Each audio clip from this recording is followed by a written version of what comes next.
Amado Señor, trae tu fuerza, trae tu autoridad para penetrar toda tiniebla, toda oscuridad, y que este mensaje pueda ser de edificación para todos los que lo escuchan. Edifica tu casa, Señor, con tu palabra. Edifica tu casa con tu hablar. Ministra tú, habla tú, Señor. Súplete tú en esta palabra esta noche. Todo está en tus manos. Ata a tu enemigo. Oh, Señor, deténlo para que este hablar pueda fluir libremente y sin impedimentos. Gracias, Señor. Amén. Santos, llegamos al mensaje 6. Ser vigilantes en vida y fieles en el servicio. Debemos enfatizar que el tema general de este entrenamiento, que ya nos quedan 2 mensajes más, es vivir en la realidad del reino de Dios. Ahora, para que vivamos en la realidad del reino de Dios, necesitamos trabajar estos 2 aspectos esta noche, de ser vigilantes en vida y fieles en el servicio. Obviamente, la escritura la abriremos en diferentes vías para poder dirigirnos en este tema, estos 2 temas de esta noche. Vivir en la realidad del reino implica que necesitamos, por un lado, el aspecto de vida y por otro, el aspecto del servicio. Esto es un asunto presentado a nosotros en los capítulos 24 y 25 de Mateo, que estaremos trabajando más adelante, que tiene que ver con la manifestación del reino de Dios. No estamos hablando del asunto de vida de una manera general, ni tampoco del asunto del servicio de una manera general, pero en particular con la vista del reino. Esta es la palabra presentada a nosotros por el Señor como la manifestación del reino, el cual es para los que viven en la realidad del reino hoy. Ellos serán introducidos a la manifestación del reino. Hoy estamos en la realidad del reino y usted dirá, ¿por qué es la realidad? Yo no lo veo. La realidad está en nuestro espíritu. Pero luego vendrá la manifestación del reino. Solamente aquellos que estamos regenerados podemos hablar de la realidad del reino. Pero luego, cuando venga la manifestación del reino, todo el mundo lo verá. Por consiguiente, con este trasfondo, el hablar de la manifestación del reino que se nos ha dado, se nos trae siempre un punto importante. Necesitamos ser vigilantes en vida y también ser fieles. Porque como un creyente tenemos un estado doble. Por un lado somos vírgenes que fueron desposadas al Señor. Así que necesitamos amarle y ganarle en vida. Y también tenemos un estado de ser que sus esclavos. Tenemos 2 estados. El estado de la desposada y el estado del esclavo. Así que lo que requiere es una sola cosa, que debemos servirle con fidelidad. Así que cada uno de nosotros tiene estos 2 estados, uno en vida y otro de servicio. Ahora, no podemos tener uno sin el otro. Muchas veces sucede que un creyente se enfoca más en un asunto que el otro. Algunos prefieren dedicarse a orar y a tomar al Señor y a disfrutar al Señor y a buscar las revelaciones del Señor y se enfocan en eso, pero no prestan atención al servicio. Y de la misma manera hay hermanos que son muy fervientes, y de eso yo veo muchos, muy fervientes, diligentes en servir al Señor, haciendo muchas cosas, muy activos, muy útiles, pero su vivir en vida es pobre. Su expresión de la palabra es pobre, su contenido inclusive es pobre.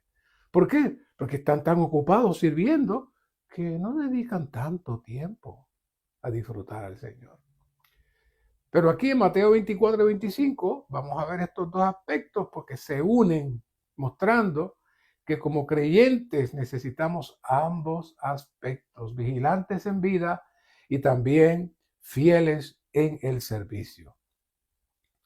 Claro, debemos tener claro que esto no es un asunto que usted dice, bueno, me voy a preparar, me voy a ir a, inclusive decir, me voy al entrenamiento a tiempo completo, me voy a, al entrenamiento de la media y cuando yo termine ya estoy listo para entonces irme a servir. Bueno, cuidado con eso, cuidado con eso. Hacer todas esas cosas son excelentes y esperamos que los jóvenes vayan al entrenamiento, los más maduros puedan ir al entrenamiento de la media. Eso no hay ningún problema con eso, pero esa no debe ser la norma, sino que todo lo que ganamos en vida en el Señor debe producir de manera espontánea y automática el servir. No es que primero usted tenga el título y después dice, ahora dígame dónde voy a servir. No, ese no es el punto. El servicio no se da por títulos, el servicio se da por amor, el servicio se da como algo espontáneo que surge de qué? De la vida. La vida tiene como meta el servicio. Así que la vida tiene el fin de que podamos ministrar vida a otros, servir a otros. La vida no es para nosotros, únicamente para nuestro disfrute, no. La vida tiene la meta de servir. La vida no es para la vida misma, sino para el servicio. Por otro lado, el servicio debe estar lleno de vida, pues este servicio pudiera estar ausente de vida. Así que ambas cosas tienen que caminar juntos. Ambas cosas caminan juntos. No son aspectos separados, deben estar compenetrados y bien unidos. Así que esto nos mantendrá ¿en qué? En la realidad del reino de Dios. Y ahora entramos al bosquejo. El número romano 1. Es un bosquejo un poco largo. Espero avanzar lo más que pueda, pero hay muchos puntos que no puedo dejar de profundizar. Así que vamos a ver. Dice Romano 1, en cuanto a la vida, necesitamos el aceite, el Espíritu de Dios, incluso necesitamos que Él nos llene a fin de que seamos capacitados para llevar la vida propia de una virgen con miras al testimonio del Señor. Y hace algún tiempo, no sé si algunos se acordarán que les he traído ya varias veces este versículo de Éxodo 28:41, y aunque no está en el bosquejo, decidí traerlo por lo pertinente que es este versículo. Dice, con ellos vestirás a tu hermano Aarón y a sus hijos con él. Vea las palabras claves, los ungirás, los consagrarás, los santificarás. ¿Para qué? Para que me sirvan como sacerdotes. No consideran que es un verso tan completo en esta dirección. Así que en este mensaje necesitamos ver nuevamente este verso como parte de esta introducción. Así que aquí hay 4 palabras claves. Como vemos en este momento, Moisés está en proceso de ungir a Aarón y sus hijos como sacerdotes. Entonces, después que son vestidos ellos, que es tipo de la regeneración, hay 4 palabras claves y cruciales. Primero, ungirás. En los primeros versos veremos que la base de toda operación es el espíritu compuesto del Cristo encarnado, muerto, resucitado y ascendido e impartido a su pueblo escogido. Es por eso que toda esta operación comienza con ungirás. Una vez que somos regenerados, se inicia, pero no se culmina, el proceso de ungir. No podemos separar todo lo que hemos visto en Éxodo 19, 6a. Vea cómo dice, y vosotros me seréis un reino de sacerdotes. Y en 1 de Pedro 2:5, vosotros también como piedras vivas sois edificados como casa espiritual hasta ser que un sacerdocio santo para ofrecer sacrificios espirituales a Dios por medio de Jesucristo. Y 1 de Pedro 2:9 dice más, vosotros sois un linaje escogido, real sacerdocio. ¿Por qué traigo todos estos versos? Porque el proceso de ungir tiene un objetivo y es como dice en 1 de Pedro 2:5, edificar una casa espiritual que se consuma en un real sacerdocio. ¿Para qué? Para ofrecer sacrificios espirituales. ¿Y qué son sacrificios espirituales? Es vivir en la realidad del reino de los cielos en nuestro espíritu regenerado para servir. Mientras usted sirve en su espíritu, usted está haciendo sacrificios espirituales como un sacerdote en la realidad del reino de Dios. Ahora, hay un segundo paso presentado en Éxodo 28:41 y es consagrarás. Como hemos dicho, consagrarse no es el primer paso. Es decir, usted puede decir, Señor, yo me consagro a ti y eso está muy bien, muchos lo hacemos, pero en realidad la consagración no la hace usted. Sí, escuche bien, no la hacemos nosotros. Dios mismo la hace. Primero te unge y luego Él te consagra. Después que somos ungidos, el aceite avanza en nosotros y va arropando poco a poco todo nuestro ser interior. El ministerio compara esto como cuando usted está pintando una pared y le va cambiando el color.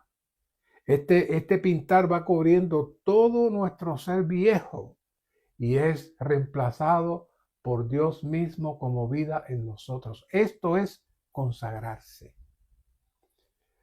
Quizá usted pensó que era al revés. Me voy a consagrar para que entonces el Señor me unja y me sane. No, no, no. El Señor te unge con su espíritu, usted se abre y en un momento dado el Señor lo consagra. ¿Para qué? Para que el Señor nos reemplace. Para que el Señor sea entonces el que entre a funcionar en nosotros. Claro, es mucho más, como digo, es mucho más que decir, yo me consagro a ti. Es más práctico decir, Señor, conságrame, arropa todo mi ser interior. Ahora, la próxima palabra, mucho más conocida, es santificarás. Hemos escuchado mucho este asunto de santificarse. Lamentablemente hay mucha religión al definir este asunto de la santificación. La santificación tampoco es el producto de nuestro esfuerzo. Me voy a santificar. Usted no puede santificarse. Nosotros nunca podemos santificarnos por nosotros mismos. ¿Quién nos santifica? La unción nos santifica con la consagración de manera automática en nosotros. ¿Qué es ser santificado? Es ser separados para Dios, apartados para Dios, fuera de toda contaminación y vivir en el mundo. ¿Y cómo se logra eso? Pues los dos pasos anteriores de ungir y consagrar va a producir ¿qué? La santificación. Es decir, todo surge del ungir. Y este ungir es la aplicación de este espíritu, el cual mantenemos como nuestro disfrute. Como dice el tema de los 2 entrenamientos de verano e invierno, experimentar, disfrutar y expresar. Esto produce el ungir, el consagrar y el santificar. Ahora, ¿para qué es todo esto? Para venir a ser sacerdotes que sirven para la edificación de la casa. Tenemos que aclarar que aunque la tendencia es pensar que esto es para los hermanos varones, en realidad no es así. Esto es para todos, hermanos y hermanas, vienen a ser un sacerdote corporativo. Este sacerdocio es para todo el cuerpo. Y una vez que los 3 pasos anteriores se han llevado a cabo, entonces entramos en una de las cargas cruciales de este mensaje ¿Para qué el Señor nos unge? ¿Para qué el Señor nos consagra? ¿Para qué el Señor nos santifica? ¿Para qué? Para que me sirvan como sacerdote. Y ya vimos que ahora todos los versículos que hablamos nos dirigen a que somos un sacerdocio santo. ¿Para qué? Para servir, para servir. Recuerdo que cuando recibí al Señor y comencé a reunirme muy joven, se le llamaba a la reunión de la iglesia el servicio o el culto.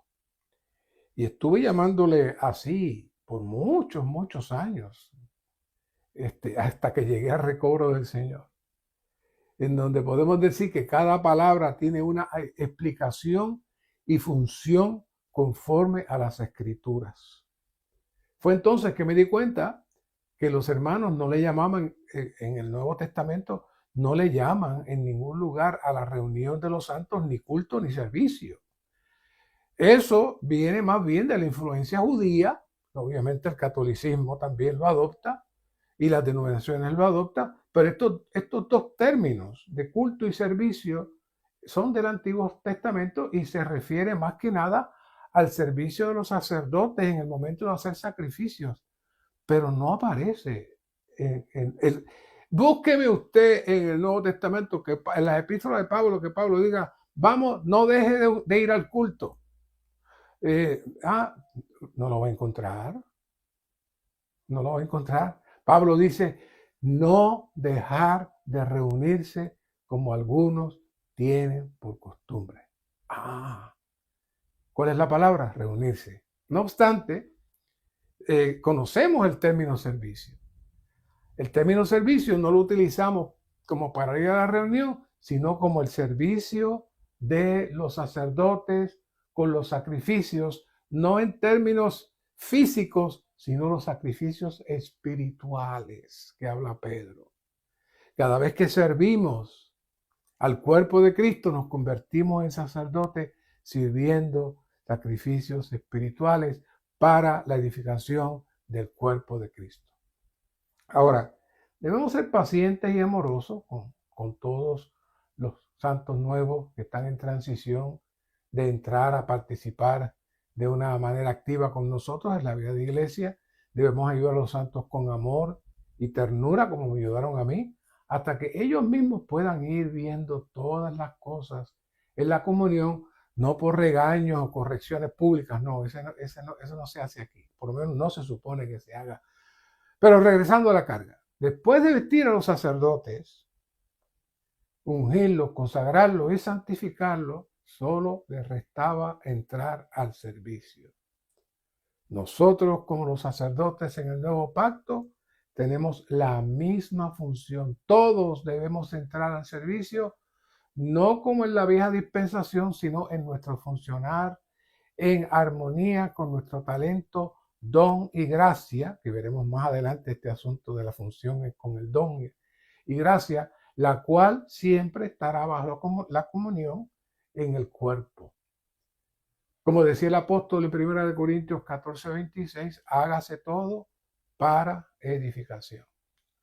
Así que habiendo visto esto, podemos entrar ahora a Mateo 25 y a muchos versículos más, pero ese como base, puesto que aquí nos muestra muchas maneras diferentes para ganar al Señor en vida y eventualmente entrar al servicio. Aquí primeramente se nos presenta el aspecto de vida tipificado por el aceite como el Espíritu de Dios. Necesitamos ganar vida como el Espíritu. Necesitamos ser como las vírgenes mencionadas en Mateo 25, teniendo el aceite no solo en la lámpara, sino también en la vasija. Y vamos a trabajar eso, lo vamos a repetir hasta que lo veamos. Necesitamos comprar ese aceite. Necesitamos ganar ese aceite. Tenemos que estar llenos de esta vida como el Espíritu, el cual es el Espíritu hoy y el cual es el aceite que está dentro de nosotros, listo para fluir en nosotros. Ahora, en Mateo 24, el Señor profetizó sobre la consumación de la era. que ocurrirá en la consumación de la era, la cual será como los tiempos de Noé, que las personas estarán comiendo, bebiendo y dándose en casamiento.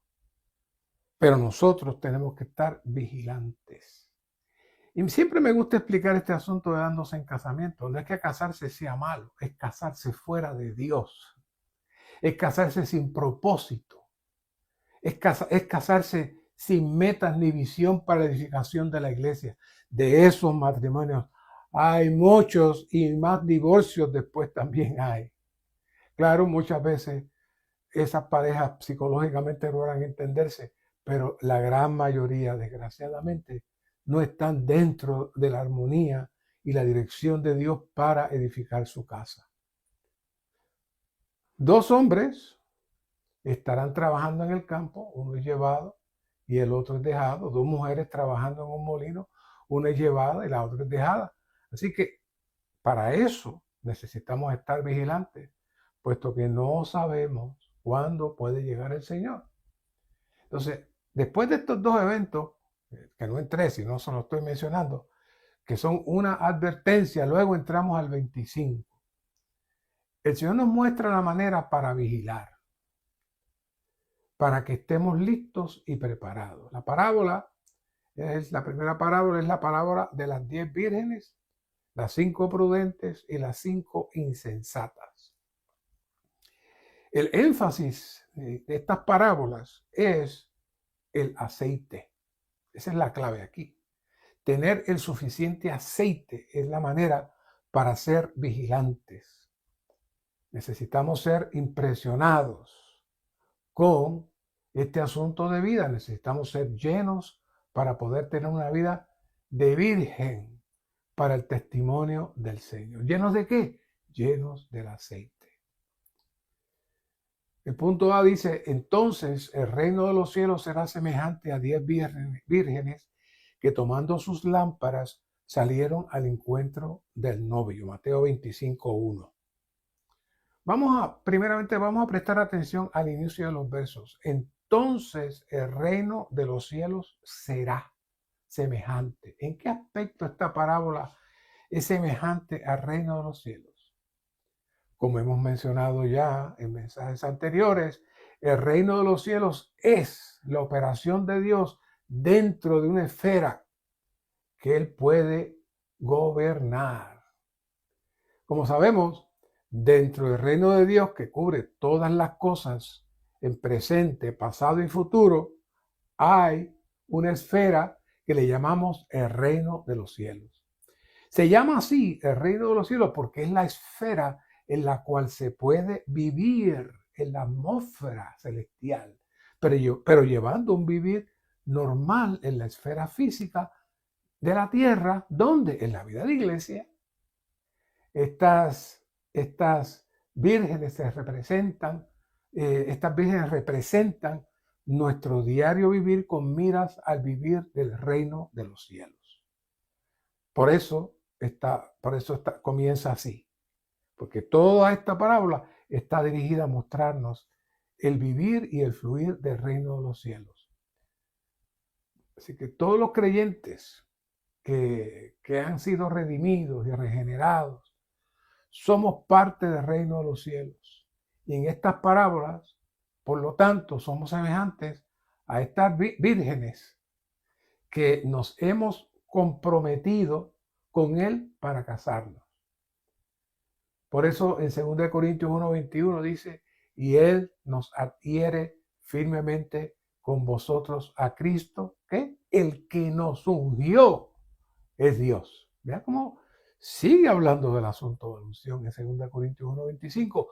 El que nos ungió es Dios. El 22, el cual también nos ha sellado y nos ha dado en arras el Espíritu en nuestros corazones. Aquí las arras está ligado al verso 21 de la unción. Las arras son un instrumento que puede variar entre dinero, prenda o algo valioso. El novio y su familia le entregan a la familia de la novia una garantía de que el novio cumplirá su promesa y de igual manera la novia se compromete de que cumplirá su promesa de estar lista y preparada para cuando llegue el evento de la boda, o de lo contrario, ella pierde la dote. No solamente pierde el novio, va a perder también la dote. Es un pacto de fidelidad mutua que lo garantiza, y algo que tenga mucho valor, algo que tenga mucho valor. Colosenses 1:27 dice, a quien Dios quiso dar a conocer las riquezas de la gloria de este misterio entre los gentiles. ¿Qué es qué? Ustedes lo saben. Cristo en vosotros, la esperanza de gloria. Oiga, este va a ser el único caso que el novio mismo, como el espíritu dador de vida, se convierte en las arras o dote de compromiso. Yo sé que no habían visto esto. Cuando hablaba así, habían escuchado mucho que el espíritu viene a ser las arras, pero esas arras es Cristo mismo que está en nosotros. Así que las arras del espíritu mencionadas en 2 Corintios 1:22 no son separados de las riquezas de la gloria que es Cristo en nosotros como la esperanza de gloria. Ahora, ¿podrá haber algo más valioso que eso en todo el universo para darle garantía? De ninguna manera. Pues de ninguna manera. ¿Qué es lo que está diciendo el Señor? Aquí está mi promesa, yo vengo. Aquí está mi promesa, yo vengo. Ahora, el versículo 21 dice, el que nos adhiere firmemente con vosotros a Cristo, y el que nos ungió es Dios. No puedo dejar de anotar, porque siempre que cito este versículo lo aclaro. Cristo significa el ungido. Por lo que el Cristo que viene a ser las arras como el Espíritu, tiene como objetivo que seamos ungidos por Dios con Cristo mismo en nosotros. Este ungir es el ser sellados, y el ser sellados nos hace partícipe de su riqueza como gracia en nosotros. Así que por lo que todo este proceso tiene diferentes maneras de percibirse y ángulos, pero tiene un solo objetivo, y es que el Cristo mismo, como el Espíritu que está en nosotros, es la garantía para que seamos separados como la novia para el día de su boda. Todo está ligado. Ahora, aquí le presento otro ángulo que es muy fresco, es muy nuevo. Un poco distinto en términos de que eso no se considera aquí, pero en este caso sí podemos inferir qué es lo que Dios quiere. ¿Sabe lo que quiere el novio? Como la dote es el novio mismo, y la dote y la garantía es Cristo mismo, estas riquezas, la única manera que la novia las puede recibir es Cristo impartiéndose en la novia. Una vez que la novia recibe las arras en su espíritu, él desea que avance. Él desea que se sature.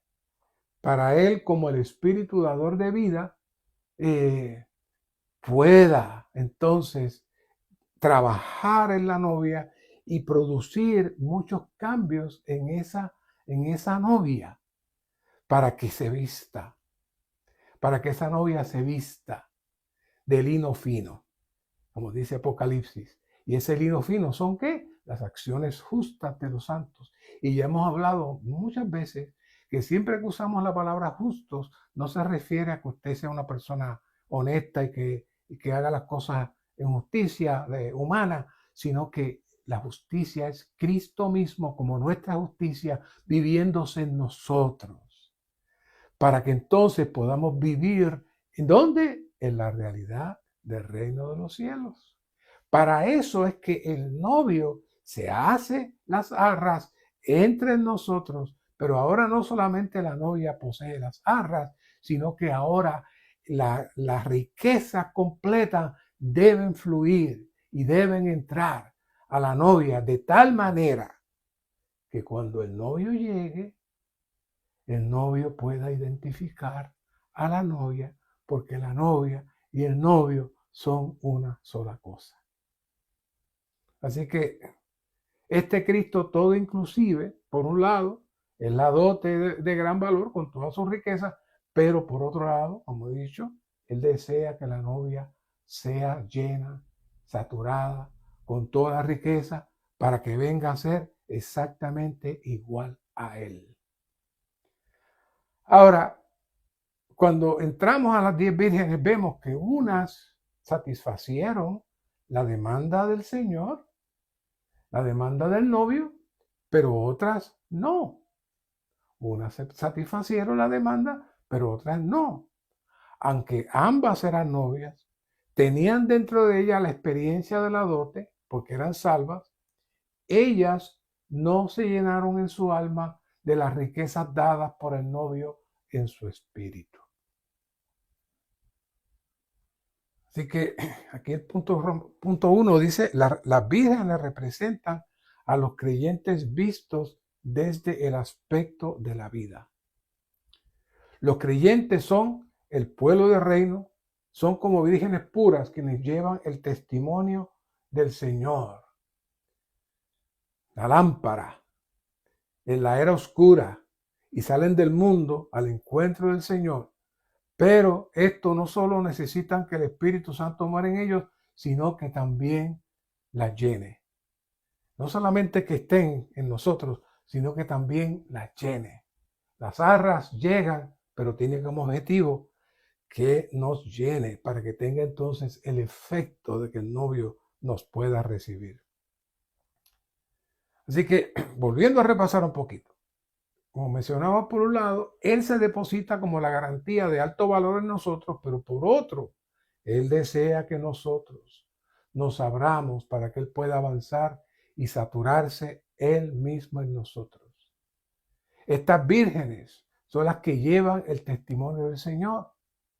¿Cómo? Bueno, por un lado, como las riquezas que vienen a ser la expresión de Cristo en gloria y que fluye desde nuestro interior, y también como la lámpara que alumbra en medio de la noche oscura. Esta lámpara, aunque la enfocamos desde la perspectiva del Espíritu como lámpara, no está separada de algo que ya hemos hablado en el pasado, que es la infusión de Dios mismo como gloria, que nos transforma a su misma imagen, como se presenta en 2 Corintios 3:18. Las lámparas representan el espíritu de los creyentes, el cual contiene el Espíritu de Dios como aceite. Los creyentes irradian la luz del Espíritu de Dios desde el interior de su espíritu, a fin de que la luz divina resplandezca dentro de las partes internas del hombre. El Espíritu de Dios como aceite debe empapar el espíritu del hombre como pabilo y arder junto con el espíritu del hombre. Así que tenemos que enfocar nuestro ser al asunto del espíritu mezclado. ¿Por qué? Porque este espíritu mezclado en nosotros es la esencia de la economía divina. Tiene que darse una mezcla de estos dos espíritus. ¿Para qué? Para que ardan juntos, para llevar el testimonio. Así, de esta manera, los creyentes llegan a ser la luz del mundo y resplandecen como una lámpara en la oscuridad de esta era. Con lo cual, portan el testimonio del Señor para la gloria de Dios. El elemento de la luz tiene muchos atributos, y es porque todos necesitamos venir a ser lámparas que alumbran en medio de esta era oscura. Esta era oscura es el resultado del vivir fuera de Dios, primero por el enemigo mismo, y luego Adán como representante de la vieja creación, que llega hasta hoy dentro de una era oscura. Y esta era oscura es estar fuera de Dios y fuera de su gloria. Pero en esta era oscura, el Señor necesita un testimonio brillante como resultado del suplir del Espíritu, todo inclusivo y compuesto. Cristo necesita las lámparas en todo el mundo para que brillen por Él y le expresen. Estas lámparas nos hablan de la necesidad del Señor por un testimonio en medio de la era oscura, en medio de la condición que vivimos hoy. Estas vírgenes tienen que estar llenas del Dios triuno como la esencia y base del aceite compuesto. Las vírgenes prudentes tomaron el aceite en sus vasijas con sus lámparas. Ese es el punto 3. El tomar aceite en sus vasijas implica el ganar del Espíritu en todas nuestras partes internas, absorbiendo nuestro yo, nuestro viejo hombre. Implica que este aceite se unta en nosotros hasta que solo Cristo es visible. Todo lo demás tiene que desaparecer. Las sensatas y las insensatas, tienen aceite en sus lámparas, implicando que aunque eran regeneradas y habían sido elegidas como novias, éstas no recibieron transformación en su interior. El gran problema es que aunque fueron salvas, éstas no llenaron sus vasijas en aceite y no hubo transformación para poder soportar la espera, por lo que sus lámparas se apagaron. Es decir, su fervor y amor por el novio menguó. El hombre es un vaso hecho para Dios y la personalidad del hombre está en su alma. Por tanto, la palabra vasijas en Mateo 25:4 representa el alma de los creyentes. La vasija se refiere a lo que somos, representado por nuestra alma, que es nuestra mente, voluntad y emoción. Así que las 5 vírgenes prudentes no solo tienen aceite en sus lámparas, sino que también toman aceite en sus vasijas. El hecho de que tengan aceite en sus lámparas significa que el Espíritu de Dios mora en su espíritu, y el hecho de que tomen aceite en sus vasijas significa que el Espíritu de Dios llena y satura sus almas. Nuestro hombre natural no regenerado es algo muy serio y peligroso, pues posiblemente otros pueden darse cuenta de cuán lejos estamos de expresar al Señor, pero nosotros no nos damos cuenta. Y seguimos viviendo por nuestro viejo hombre en nuestra mente, voluntad y emoción. Lamentablemente muchos, aunque salvos, viven en sus almas desde la mañana hasta por la noche. Cuando amamos, cuando odiamos, o cuando estamos contentos, cuando estamos molestos, cuando nos preocupamos por algo, ya sea aún de la iglesia o de la familia o del trabajo. ¿Cómo? Lo hacemos en nuestra mente, en nuestra alma. Cuando tomamos decisiones, todo lo hacemos en nuestra alma. Buscamos qué es lo bueno, qué es lo malo del árbol del conocimiento, pero no sabemos tener el discernimiento para trabajar bajo el árbol de la vida en nuestro espíritu regenerado. Es por eso que el Señor está midiendo, y el Señor está chequeando cuánto aceite, unción, riquezas de Dios ha entrado en nuestro ser para que seamos transformados. Si miramos cuando el Señor resucitó, ninguno de nosotros se nos ocurriría pensar si el Señor tenía un alma en su ser natural o en su espíritu. Nadie se pregunta eso. Todo su ser estuvo impregnado de la divinidad desde su nacimiento. Pero esa es la meta de Dios también con nosotros, que surja un reemplazo absoluto hasta que podamos decir, como dijo el apóstol Pablo, ya no vivo yo, mas vive Cristo en mí. Por un lado era Cristo viviendo en Pablo y por otro lado era Pablo viviendo en Cristo. No crea que Pablo desapareció, no. Dios desea que eso es una mezcla divina en el vivir del hombre. Eso fue lo que Cristo hizo, una mezcla divina en el vivir de un hombre que se encarnó en la tierra.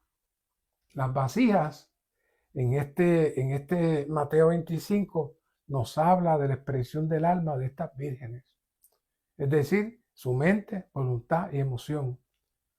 Entonces, al ser regeneradas, la meta de Dios, como dijimos, es que este tesoro, que es el dote para la boda, no solo se quede en el espíritu, sino que llene todo el ser de la novia. Es decir, que esta dote era para el disfrute de la novia hasta que quede completamente llena y saturada. Y si esto no ocurre, entonces no estará apropiadamente vestida.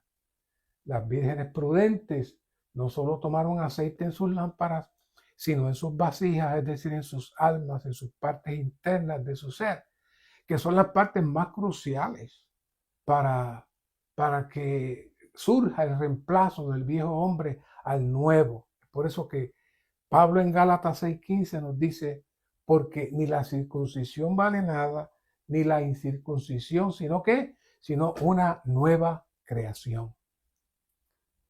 Regresando a Mateo 25, dice, la palabra comprar en Mateo 25 indica que se debe pagar un precio.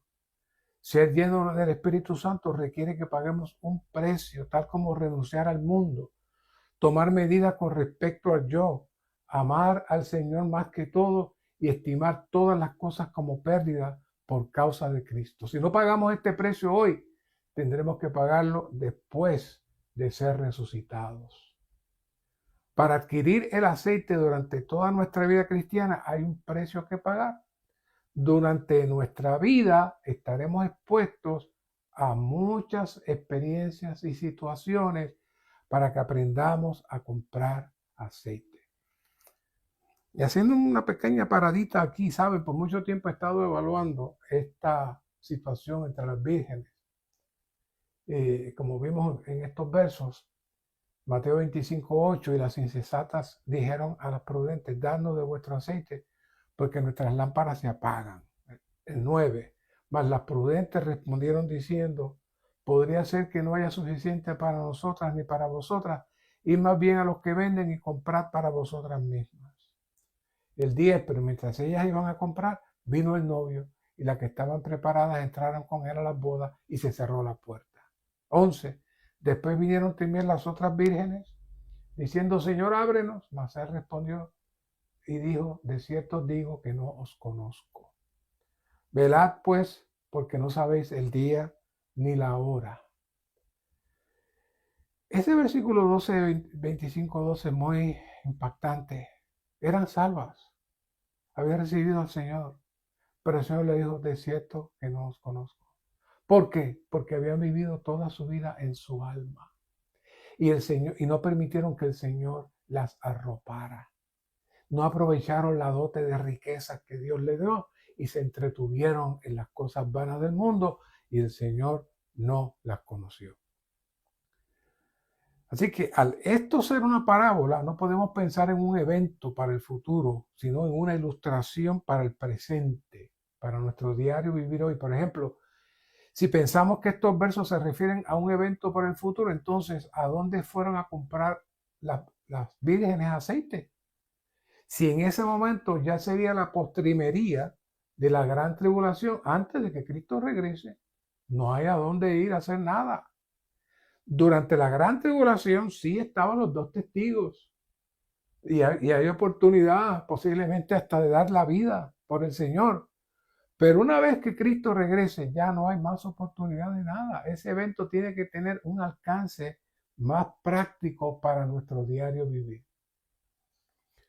Ya establecimos que todos somos vírgenes. El otro principio es que hace falta una preparación con miras a la venida del novio, lo que implica que esas vírgenes somos todos los creyentes hoy en nuestra preparación cotidiana de permitir que el Señor avance en nosotros diariamente. Por lo que el principio presentado es que la manera de comprar aceite es permitir que el Señor avance en nosotros todos los días de nuestra vida hasta que Cristo venga. El evento de las 10 vírgenes era en cierta medida el evento de la vida de todos nosotros durante toda nuestra vida y los efectos de las que compran y de las que no compran. Entonces, ¿cuál es el aspecto negativo? El aspecto negativo es que cuando Cristo regrese, aquellos que no aprendan a comprar aceite en su vida diaria no podrán participar de las bodas con el novio. Cuando ellas dicen, danos de vuestro aceite, ¿saben qué es? Estuve pensando, ¿qué significa ese danos de vuestro aceite? Todos sabemos que no podemos compartir el espíritu, no podemos impartir nada. Ahora, vean lo que dice aquí en Pablo, en Hebreo, 5:11, cuando dice, acerca de Él tenemos mucho que decir y difícil de explicar por cuanto os habéis hecho tardos para oír. Porque debiendo ser ya maestros, por la razón del tiempo, tenéis necesidad de que se os vuelva a enseñar cuáles son los primeros rudimentos de los oráculos de Dios y habéis llegado a ser tales que tenéis necesidad de leche y no de alimento sólido, pues todo aquel que participa de la leche es inexperto en la palabra de justicia, porque es niño, pero alimento sólido es para los que han alcanzado madurez, para los que por la práctica tienen las facultades ejercitadas en el discernimiento del bien y del mal. ¿Qué es esto? Estos hermanos en hebreo escuchaban el ministerio por largo tiempo, pero eran tardos para oír. ¿Qué significa esto? Que ellos no eran creyentes absolutos para el Señor y no aprovecharon su tiempo en vida para madurar y crecer en el Señor. Saben, muchas veces en las reuniones de la iglesia, específicamente, mayormente el día del Señor, veo a tantas vírgenes fatuas sentadas. Veo a tantos queridos santos que domingo tras domingo vienen y se sientan, no oran, no profetizan, no tienen Biblia, ni siquiera leen en el teléfono, pero están allí. Ahora, cuando se termina la reunión, ¿qué muchos hablan? Hablan mucho, hablan de todas sus cosas, pero en la reunión están pasivos. Y año tras año, muy buenos hermanos. Usted va a su casa, lo trata muy bien. Y si la reunión es en su casa, él colabora y todo. Pero son niños en Cristo. Ellos son cristianos, vienen a algunas de las reuniones, participan hasta algunas de las conferencias, pero ellos mismos no avanzan porque no son absolutos. Y permanecieron como niños. Y cuando Pablo les dice, porque debiendo ser ya maestros, por razón del tiempo, implica que estos hermanos se les dio la oportunidad de ser entrenados y perfeccionados para comprar aceite, pero perdieron su tiempo en otras cosas que no era el propósito de Dios. Estas vírgenes fatuas son estos mismos que el apóstol Pablo le llama niños. Por lo que cuando Cristo venga, ya no podrán encontrar aceite en ningún lugar y nadie podrá darles ya nada. Porque la experiencia de comprar aceite es una experiencia individual. La comunión en el cuerpo y recibir de la palabra y el ministerio nos dirigen y estimulan a tal experiencia. B. Nuestra urgente necesidad de ganar más del Espíritu como consumación del Dios triuno procesado. Esto es llevar una vida en la que compramos una porción adicional del Espíritu para que sature todo nuestro ser. Saben, en Daniel 5 está la historia del nieto de Nabucodonosor, Belsasar. No voy a entrar en detalles, pero cuando leemos la inscripción, que todos la hemos visto en películas o la hemos leído en la Biblia y nos la imaginamos, dice, hay una de las inscripciones en Daniel 5:27 que es tekel. No me expliquen cómo una palabra puede decir tanto, pero tekel significa pesado, has sido en balanza y fuiste hallado falto. Y si comparamos esto con 2 Corintios 4:17, donde dice, porque esta leve tribulación momentánea produce en nosotros un cada vez más excelente y eterno peso de gloria, pudiéramos concluir que durante nuestro pasar por el tribunal de Cristo también seremos pesados. Y será pesado cuánto aceite hemos almacenado, lo cual es llamado en Corintios como un excelente y eterno peso de gloria. En el tribunal de Cristo seremos pesados y seremos evaluados en cuanto a Cristo, en cuanto a cuánto Cristo hemos ganado, pero también todo lo que hemos hecho en nuestro cuerpo. Cuánto de nuestro viejo hombre fue arrastrado hasta el final de nuestros días sin haber crecido ni madurado. Todavía hay tiempo hoy para comprar aceite y permitir que el Señor trabaje en nosotros. Hay un libro que se llama Cómo ser útil al Señor, el hermano Lee, que dice que debemos pagar el precio cada día y en cada momento, no solo en las cosas grandes e importantes, sino en todo y en cada momento, en todas las situaciones diarias. Hasta cuando estamos de vacaciones, en cada momento y en cada situación, debemos estar alertas para ganar más del Señor. Tenemos que tener tal mentalidad. Y todos, desde el ejecutivo en su oficina hasta la madre que cuida a los hijos, todos tienen la oportunidad de pagar un precio para ganar aceite. Es decir, permitir que el Espíritu fluya. Mientras más clamamos al Señor en medio de situaciones, más el Espíritu fluye y más aceite ganamos. Para esto necesitamos ser vigilantes al pagar el precio para comprar el Espíritu como aceite a fin de suministrarle a las iglesias el Espíritu con miras al testimonio de Jesús y ser recompensados por el Señor de modo que participemos en la cena de la boda del Cordero. Esa es la meta. Esa es la meta. Aquí hay 12 puntos.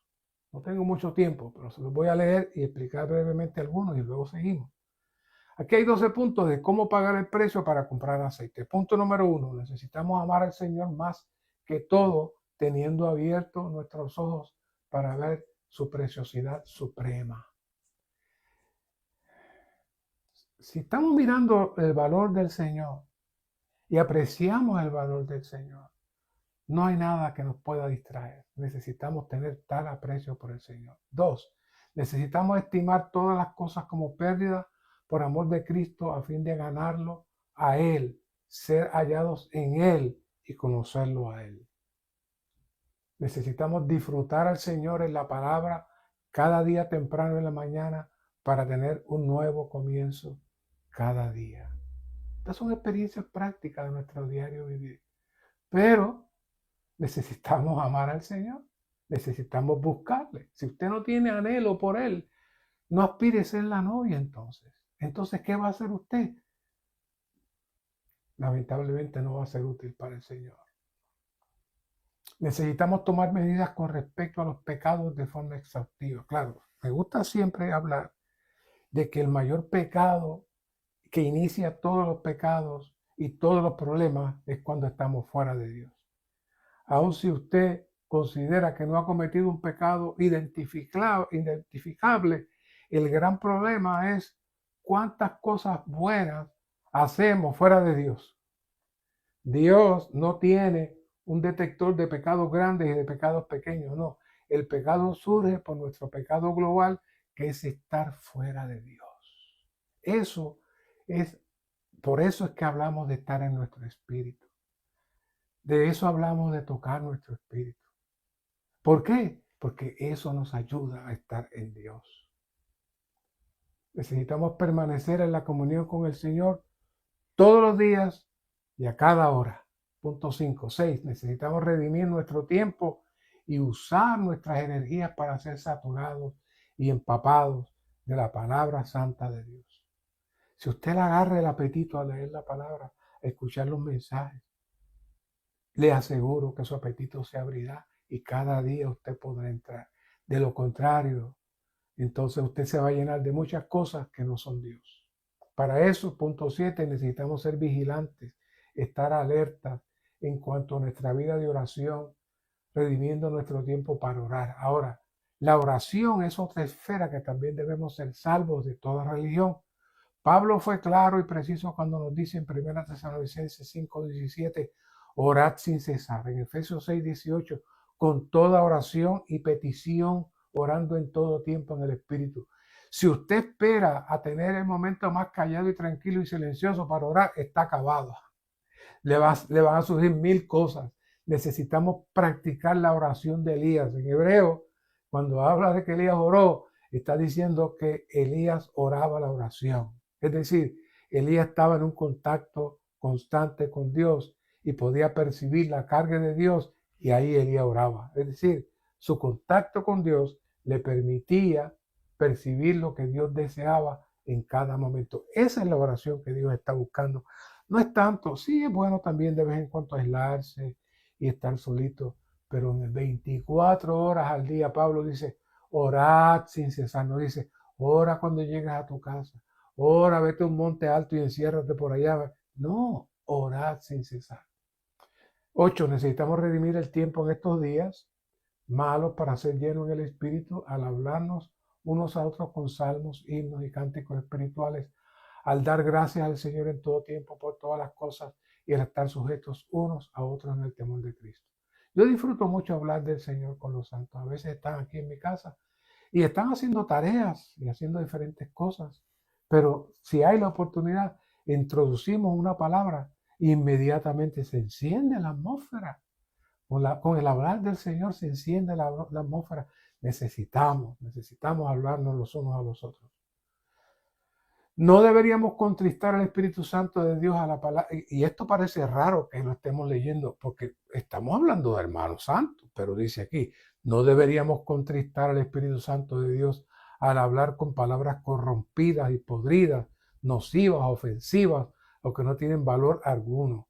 En lugar de ello deberíamos hablar palabras de gracia a fin de dar gracia a los oyentes. Óigame, pero si usted es un hermano que está hablando palabras corrompidas y podridas, yo creo que usted tiene que arrepentirse. Usted no es regenerado. Porque si usted fuera regenerado, usted no estaría hablando palabras corrompidas y podridas. Así que, digo, yo no sé, yo no sé, yo no estoy viendo aquí a nadie, pero toma esto como una advertencia. 10. No deberíamos apagar el espíritu. En lugar de ello, deberíamos estar, ¿qué? Siempre gozosos, orar sin cesar y dar gracias a Dios en todo. Esa es la voluntad de Dios en Cristo para nosotros. Primera Tesalonicenses 5, 16 al 19. Ahí está todo. 11. Necesitamos vivir, actuar, comportarnos, hacer las cosas y tener nuestro ser conforme al Espíritu mezclado. Ahí comenzamos. Esa es la dote, ese es nuestro vivir diario. Necesitamos estar disfrutando de las riquezas de este Cristo que está en nosotros. 12. Hay un puntito aquí importante. Esta es la manera de vivir de la nueva creación. Creo que a veces llegamos a cierto nivel del vivir nuestro, como dice aquí, cuando dice necesitamos vivir, actuar, comportarnos, hacer las cosas y tener nuestro ser conforme al Espíritu mezclado. Realmente muchas veces nosotros tomamos eso como teoría, tomamos eso como algo que ya sabemos, pero la operación de Dios en nosotros no está siempre bajo el Espíritu mezclado. Hay un problema de rebelión en todo el universo.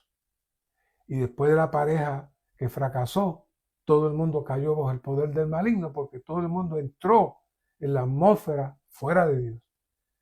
Y ahora se están dando todos los elementos en Cristo para volver a entrarnos en Dios y participar de todo lo que Dios es. Para esto necesitamos ejercitarnos para entrar en la otra esfera que se ha abierto para nosotros. Por esto es que necesitamos vivir, actuar, comportarnos y hacer las cosas conforme al Espíritu mezclado. Esto es vivir en Dios y por Dios fuera de la atmósfera caída. Ahora sí, 12.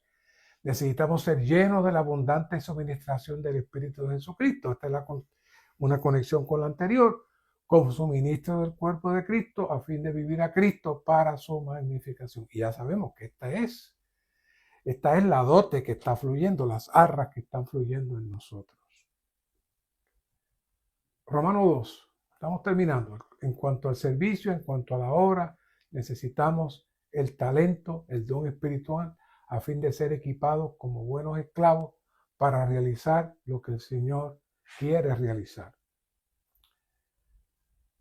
Y esto lo conocemos, el reino de los cielos es como un hombre que al irse al extranjero llamó a sus esclavos y le entregó sus bienes. A uno dio 5 talentos, a otro dio 2 y a otro dio 1. Oiga bien, a cada uno conforme a su capacidad y se fue al extranjero. Los esclavos representan a los creyentes vistos desde el aspecto del servicio. La expresión sus bienes representa a la iglesia con todos los creyentes quienes constituyen la familia de Dios. ¿Qué pasó aquí? El amo entregó a sus esclavos sus bienes, lo cual es la iglesia. ¿Saben? El pueblo de Israel perdió esta maravillosa oportunidad, pero como dice en Gálatas 6:16, nos llama el Israel de Dios. Hoy somos el Israel de Dios. Como pueblo de Israel, entonces se cumple lo que dice en Éxodo 19:5, cuando dice que somos su tesoro personal. Por lo que cuando Él da sus bienes, se refiere al cuidado de todos los santos, que debemos entrar al servicio y al cuidado de todos los santos. Los talentos representan los dones espirituales. Ser llenos del Espíritu en vida nos capacita para usar el don espiritual en el servicio. Y el don espiritual en el servicio corresponde a ser llenos del Espíritu en vida, de modo que seamos miembros perfectos de Cristo. Claro, este asunto de los dones puede ser un tanto confuso. Si nos fijamos bien en Mateo 25:15, nos dice que dio dones conforme a su capacidad. ¿Qué es esto? Esto implica que Dios da un grado de responsabilidad al grado de crecimiento de todos los que desean servir. No todo el mundo tiene la misma capacidad. Y cuando hablamos de capacidad, no estamos hablando de capacidad mental, sino de la capacidad de Cristo que hay en usted. Así que en la iglesia, cuando usted dice, este hermano tiene mucha capacidad, no se está refiriendo a que tiene mucho talento y que es inteligente, es que tiene mucho Cristo. ¿Qué diferencia? El gozo de tu Señor significa el disfrute que tendremos del Señor en el reino venidero como recompensa por nuestro servicio fiel. Cuando el Señor viene y ve los esclavos que hicieron su trabajo, les dice, entra en el gozo de tu Señor. Esto se refiere a la satisfacción interior, no a la posición exterior. Para participar en el gozo del Señor es la mayor recompensa, que es mejor que la gloria y posición en el reino venidero. Ahora, quiero hablar un poquito de este asunto del gozo del Señor. Poquitito. Esto es un misterio. En Mateo 10:39 dice, el que haya la vida del alma la perderá y el que la pierde por causa de mí la hallará. Y hay un aspecto muy misterioso y crucial, y es el asunto de nuestra alma y nuestro espíritu. Nuestra alma y nuestro espíritu siempre están en conexión. Por un lado, cuando Dios hace al hombre, los hace con espíritu, alma y cuerpo. ¿Sabes por qué? Porque Él deseaba establecer una interacción constante en estas tres áreas con el hombre. El propósito del espíritu es, por un lado, ser el receptor de todas las cosas dentro de la dimensión de Dios. Pero una vez que el espíritu del hombre recibe la percepción de Dios, Él no transmite, Él tiene el alma. Y el alma entonces es el receptor del espíritu para a su vez percibir y entonces transmitir al exterior del hombre. Hay un trabajo entre el espíritu, el alma y el cuerpo, y de esa manera Dios puede fluir en todas las tres partes del hombre. Pero cuando el hombre cae, su espíritu pierde la capacidad de recibir y transmitir. Lo que hace el alma, que es el órgano central para captar lo que proviene de afuera y lo que proviene de adentro, entonces eso queda en un limbo, en cierta medida. ¿Por qué? Porque el alma es un lugar muy intenso y lleno de actividad, puesto que el alma es la mente, es la voluntad, es la emoción. Y entonces es la personalidad del hombre. Pero cuando el alma no recibe ya las instrucciones del espíritu, cuando ya no está recibiendo nada de Dios, entonces el alma asume el control. Por eso en Génesis 6 hubo un cambio drástico. Cuando el hombre se aparta completamente de Dios, su espíritu está amortecido, pierde la capacidad de comunicarse con Dios y Dios con el hombre, entonces el alma asume el papel más intenso, puesto que la única prioridad del alma es satisfacer al hombre, mayormente en sus emociones y su cuerpo. Este cambio de la mente y voluntad y emoción fuera de Dios y centrada en todo lo físico y emocional, es lo que Dios dice en Génesis 6:3, dijo Jehová, no contenderá mi espíritu con el hombre para siempre, porque ciertamente él es carne Y ante este nuevo cambio del alma, es por eso que encontramos en Mateo 10:39 que dice, el que haya la vida de su alma, la perderá. Y el que la pierde por causa de mí, la hallará. Es decir, si nuestra alma pierde su función original de ser receptora del Espíritu, entonces será inútil para Dios después que muramos. Pero después que hemos sido regenerados, nuestro espíritu ha recobrado sus funciones, el alma tiene la oportunidad de volver a ser el transmisor del espíritu que busca a Dios. Para eso necesitamos negar la vida del alma para satisfacer nuestras emociones y sensaciones del cuerpo. Y una vez que nosotros negamos nuestra vida del alma que intenta satisfacer nuestros deseos, entonces será apta para recibir lo que dice Mateo 25, y aquí caemos en el tema, entra en el gozo de tu Señor. ¿Qué fue entrar en el gozo de tu Señor? Aquel que tiene el alma disponible para ser utilizada por la eternidad, juntamente con su espíritu.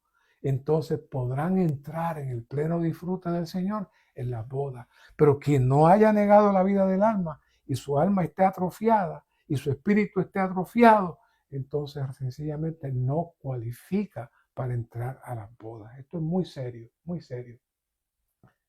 En esta era debemos usar el don del Señor para salvar a las personas y ministrarles sus riquezas. Una vez que estamos fluyendo en el Señor y estamos completando nuestra función como esclavos, los esclavos que tendrán como premio entrar al gozo del Señor con su alma ejercitada y limpia y en negación del mundo, estos vienen a llegar a ese punto cuando vienen a ser las personas que ministran Cristo y ministran las riquezas de Cristo. Todo lo que Cristo está en todo lo que Cristo está en nuestro espíritu. Y como comenzamos explicando al inicio del mensaje, si nos ejercitamos apropiadamente, este Cristo puede fluir en diferentes maneras, no solo para infundirse en nosotros, sino también a otros. Nuestra motivación interior para servir al Señor es nuestro amor por Él. Si no hay amor por el Señor, hermanos, realmente no existe entonces, no ha habido regeneración en usted. Si su amor es mayor por el mundo y las cosas del mundo más que el Señor, y su amor está dirigido más en la reunión del domingo un ratito y me voy y sigo mi vida, realmente usted tiene que reevaluar su conversión, porque toda la vida cristiana surge cuando amamos al Señor. Cuando negamos nuestra vida del alma, entonces espontáneamente el Señor fluye a nosotros, se imparte en nosotros y su amor viene a ser nuestro amor y nuestra alma es ejercitada para amar al Señor, recibir al Señor y proyectar al Señor. Nuestro servicio al Señor siempre debería proceder de Él como fuente de bendición, ser efectuado mediante Él como medio y poder y ser para Él con miras a su gloria. No puede haber nada para nosotros. Todo tiene que ser para Él. Necesitamos usar el don del Señor para edificar la iglesia, al servir a otros con Cristo y ministrarle a Cristo como gracia. Y como ya habíamos hablado, necesitamos servir como sacerdotes que laboran, sacerdotes del Evangelio de Dios, a salvar a los pecadores para ofrecerlos a Dios como sacrificios aceptables y finalmente presentarlos maduros en Cristo. Necesitamos suministrar a Cristo como alimento espiritual a otros a su debido tiempo. Necesitamos hablar Cristo a toda clase de personas diariamente, a tiempo y fuera de tiempo. Necesitamos esforzarnos desesperadamente para desarrollar el hábito de hablar en cualquier reunión y compartir a otros en cualquier lugar. Necesitamos un corazón amoroso y perdonador propio de nuestro Padre Dios y con el Espíritu que pastorea y busca propio de nuestro Salvador, es Cristo. El amor es el camino más excelente para todo lo que seamos y hagamos con miras a la edificación del cuerpo de Cristo. Voy a tocar este último punto. No deberíamos maltratar a los otros creyentes al criticarlos, juzgarlos o ponerlos al descubierto.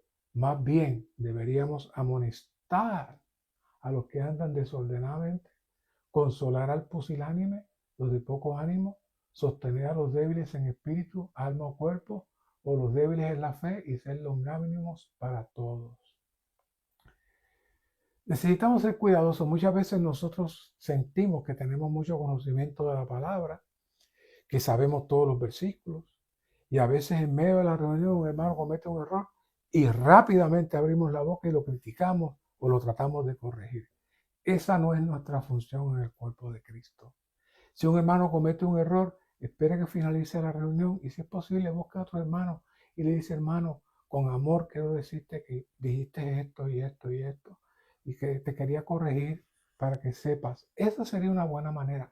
Pero levantarse de la reunión y decir: hermano, eso está mal, esto es así, así, así, así. Eso no es amar al hermano. Eso no es amar al hermano. Eso no es expresar Cristo. Sencillamente necesitamos vivir Cristo en todo lo que hacemos y decimos para que el Señor pueda ser expresado y que podamos vivir en la realidad del reino y que podamos ser aptos para ser la novia que recibe al novio y que está saturada y llena de las riquezas del novio. Gracias, Señor, te presentamos esta palabra una vez más. Grábala, fórjala, haz la vida en cada uno de nosotros. Gracias por esta hermosa oportunidad de poder hablar de este maravilloso misterio de lo que es Cristo y su novia en proceso para ser buscada y ser llena de ti mismo. Gracias, Señor.